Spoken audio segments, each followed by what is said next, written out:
Today's episode is brought to you by True Classic Tees. The tee for people like Deke, who we were just talking about, in terms of, yeah, it's nice. You know, whether you're all the way fit, kind of fit, or not fit at all.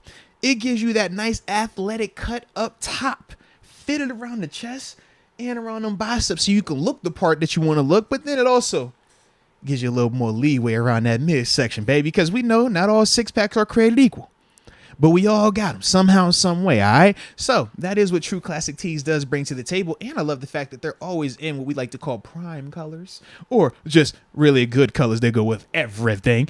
As my man Deke can always tell you, you rock with the culture, right? Oh, yeah. I love the tees. Come on, man. They sent that care package. I've been rocking them ever since. Absolutely, man. We need another package now that I think about it. But either way, for y'all that necessarily don't get the care package, y'all can use the promo package. And that promo code is MOATS. You use that, you get 25% off of your purchase at trueclassictees.com. So, don't waste time, baby. Make yourself look good. Feel good. Ladies, too. They got it all. All right? True Classic Tees. Shout out to them for the show. Calmonier, I'd rather figure it out with Tomlin than anyone else. I'm with you. Okay. That's a little bit different, man. Oh, I think that might have. I honestly think that might have been one of my rants that I was thinking about at the beginning.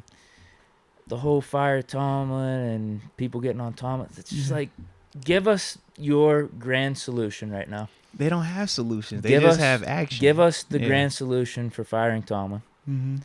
Who are you bringing in? Even if you had the whole fire Tomlin take in the offseason, give us your plan. Yeah. I'm fine with cleaning house, with coordinators, whatever it is, if things aren't going right this season. I'm fine with that. Why not keep Tomlin at the head of it, though? Hey, I'm waiting to hear that as well. But all good, though. All good. That's a whole nother topic, because I could actually really get into that. I was thinking about that today. Yeah. Well, and the thing that always kills me or just rubs me the wrong way, not rubs me the wrong way, it's more so comical, when people will bring up like an outlier. Hey, man, this happened this one time in 2010, or this happened this one time in 1990, or this happened that one time. And it's like, yes, I'm sure you can bring up one example or two examples of everything to support a case. But when you're talking about just the large history of the NFL, and when you're talking about those type of movements happening in season, you're not pointing to a lot of examples of success. Because if that was the case, then everybody would be doing that whenever they had a couple of rocky roads, a couple of rocky patches in the season. It's not the first time this team or a team under Coach Tomlin has been at this record or felt like this in the season. And think about how a lot of those seasons actually ended up for this team or under the teams that Coach Tomlin coached. But once again, if you're looking for that knee jerk, sometimes, man, you get yourself in a real bad situation because you thought, oh, man, I got to do this right now. And it's like, nah, you didn't. But you weren't patient. Patience is matter. I mean, patience is key in some of these instances right here. And at the NFL level, it's not a lot of quick fixes. It's not a lot of, oh, just fire this or switch that and everything is perfect. But, you know, we got to be in tune for that if you want to. You don't have to, but it's kind of. The one example I could understand would be the Eagles firing Andy Reid. He was with them for, 15, 16 years, and maybe you could say things got stale. He lost the locker room. Was it during the season when they fired him? I can't remember exactly. I think it was in the offseason, too. But it worked out for both sides because Eagles end up winning a Super Bowl with Peterson. Chiefs get Andy Reid. He goes on the little run that he has with Mahomes. But outside of that... But no. Let's stay with Philly, though. Huh? Because let's stay with Philly. Okay. Because Philly in that same breath did what after Doug Peterson? The knee jerk, right? You fire a Super Bowl winning coach with Sirianni's doing pretty good. And that's fine. And we'll see if he can get a Super Bowl as well. And maybe that does work out. But all I'm saying is you can see even then how quick they turned on Doug Peterson. Yeah, I didn't agree with that. Yeah. So to me, once again, it's like you're turning away from a guy that actually won your Super Bowl for Nick Sirianni, who is exciting right now. But he doesn't have a Super Bowl just yet. Now, obviously, Peterson did it within I think it was 3 years he was there? Yeah, 2 or 3. It was like within 2 or 3 years when he won it. So we'll see if Sirianni could do similar things. But when we're talking about no, you know what? It was probably longer. They might have had a coach between Reid and Peterson. I feel like, no, they did. They had Chip Kelly. They did? Yeah. You're right. So it wasn't this smooth transition anyways. It was, hey, we're going to hurry up and go to Chip. Then after that, they turned all the keys over to Chip. And then when they realized, hey man, this ain't working, they got rid of him. That's when they brought in Peterson, and Peterson was only there for a couple of years, but he won it within like the first 3, I want to say, of being there, 3 or 4 years of being there. Yeah, I think why it worked with Reed is because he never won a Super Bowl too. Yeah. It was those 5 or 6 NFC championships. and the only time he went to the Super Bowl, it was a great game, but that was obviously And when there they got was beat by so Brady. much negativity in Philly Yeah. surrounding Reed at that point, where it just And- worked to and- have that clean And cut it was for both also sides. clear that their locker room was divided. You also remember T.O. and McNabb. That was very publicly, their dispute, everything that was going on with that as well. I think, what was the other dude? Douglas, his big D-line was in that thing as well, where it was clearly things had gotten out of pocket. That's when you get T.O. doing his whole thing. You remember that?